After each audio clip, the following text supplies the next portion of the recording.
টাঙ্গাইল জেলা যুব দলের একটি বিশাল মিছিল এসেছে। মিছিলকে নতুনকে শুভেচ্ছা জানাচ্ছি, অভিনন্দন জানাচ্ছি। আমাদের জাতীয়তাবাদী যুব দল কেন্দ্রীয় নির্বাহী কমিটির সংগ্রামী যুবনেতা আবু বকর সিদ্দিক বাদলের নেতৃত্বে কুমিল্লা দক্ষিণ জেলা যুব দলের সংগ্রামী আহ্বায়ক আনারুল হক, সংগ্রামী কুমিল্লা মহানগর যুব দলের সংগ্রামী সদস্য সচিব রুমান হাসান, কুমিল্লা দক্ষিণ জেলা যুব দলের সংগ্রামী সদস্য সচিব ফরিদ উদ্দিন শীর্ষ নেতৃত্বে একটি মিছিল এসে মিছিল করে গণতন্ত্রকে শুভেচ্ছা জানাচ্ছি, অভিনন্দন জানাচ্ছি।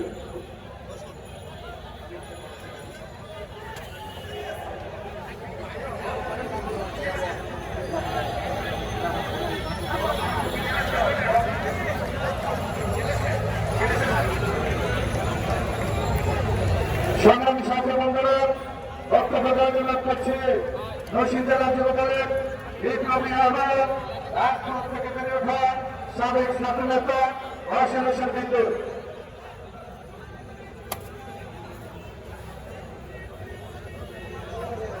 বিসমিল্লাহির রহমানির রহিম।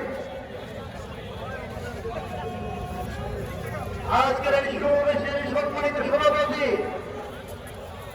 মঞ্চপতিতে আছেন যুবদলের সাবেক সভাপতি, সাবেক এমপি, সাবেক মন্ত্রী বরকতুল্লাহ। উপস্থিত আছেন যুবদলের সাবেক সভাপতি বিএনপি যুগ্ম মহাসচিব সৈয়দ মুয়াজ্জেম হোসেন আলাল।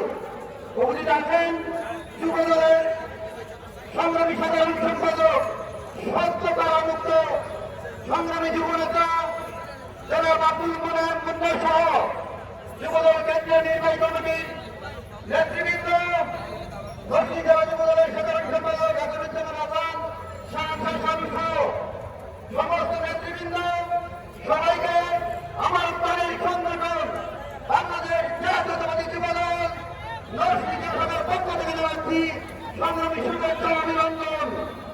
সংগ্রামী বন্ধুরা, আজকে আমাদের আদর্শের কারণে বাংলাদেশের ইতিহাসে সবচেয়ে জনপ্রিয় নেত্রী, বাংলাদেশের সাবেক সকল প্রধানমন্ত্রী এই কুলিয়া সিনা সরকার হিংসার বশবর্তী হয়ে একটি সাজানো পাতানো কর্মসূচি রায়ের মাধ্যমে তাকে মিথ্যা মামলায় কারারুদ্ধ করে রেখেছে।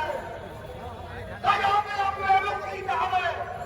আমাদের যুবদলের সংগ্রামী বিপ্লবী সভাপতি, ছাত্র দলের সাবেক সফল সভাপতি, বিদ্যুৎী ছাত্র নেতা, যুব সমাজের অহংকার সুলতান সালাউদ্দিন টুকুকে গ্রেফতার করে কারারুদ্ধ করা হয়েছে। আমরা অবিলম্বে সুলতান সালাউদ্দিন টুকুর মুক্তি চাই। সংগ্রামী নেতৃবৃন্দ, এই সরকারের বিরুদ্ধে এই সরকার একটি মৃত্যু চালিত যুগবাদ মুজাহিদ সরকার। এই সরকারের বিরুদ্ধে কথা বলতে আমাদের নিজেরই লজ্জা হয়। 2018 সালে ভোট কেন্দ্রে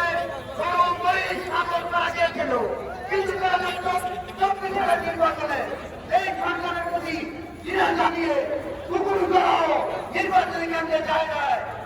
অবিলম্বে আমাদের নেত্রীকে মুক্তি দিয়ে পৃথিবীর ব্যবস্থা করতে হবে এবং আমাদের প্রিয় নেতা যুবদলের সংগ্রামী সভাপতি সুলতান সালাউদ্দিন টুকুকে অবিলম্বে মুক্তি দিতে হবে। সবাইকে সংগ্রামী শুভেচ্ছা, অভিনন্দন জানিয়ে আমার বক্তব্য শেষ করছি। খুদা হাফেজ। বাংলাদেশ জিন্দাবাদ, রাষ্ট্রীয় সংগঠন বাংলাদেশ জাতীয় যুবদল জিন্দাবাদ, শহীদ রাষ্ট্রপতি জিয়া রহমান আমার আদর্শের জননী সাবেক সমাজ প্রধানমন্ত্রী দেশপতি বেগম খালেদা জিন্দাবাদ, আর আমাদের রাষ্ট্রদল বিএনপি বাংলাদেশ চেয়ারম্যান জনাব তারেক রহমান জিন্দাবাদ, যুবদল জিন্দাবাদ, যুবভাই জিন্দাবাদ, মুনায়েম মুন্না জিন্দাবাদ। ধন্যবাদ সবাইকে।